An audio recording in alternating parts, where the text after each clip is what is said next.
عجم کا ایک بادشاہ بڑا ظالم تھا۔ رعیت پر طرح طرح کی سختیاں کرتا تھا اور بے شمار لوگوں کو قید میں ڈال رکھا تھا۔ ایک دفعہ اس کے بدن پر ایک موذی پھوڑا نکل آیا جو کسی طرح ٹھیک ہونے کا نام ہی نہ لیتا تھا۔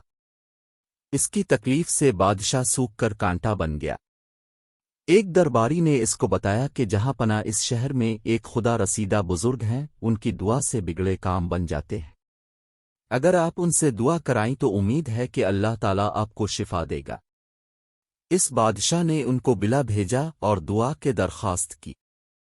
انہوں نے بادشاہ کو خشمناک ہو کر کہا کہ اے بادشاہ، میری دعا تیرے لیے کب مفید ہوگی جبکہ بے گناہ لوگ تیرے ہاتھوں قید و بند کی سختیاں جھیل رہے ہیں اور ان کی بد دعائیں تیرا پیچھا کر رہی ہے۔ جب تک تو ان مظلوموں پر رحم نہیں کرے گا خدا تجھ پر رحم نہیں کرے گا۔ بادشاہ پر بزرگ کی باتوں کا اثر ہوا اور اسے حکم دیا کہ سب قیدیوں کو رہا کر دیا جائے۔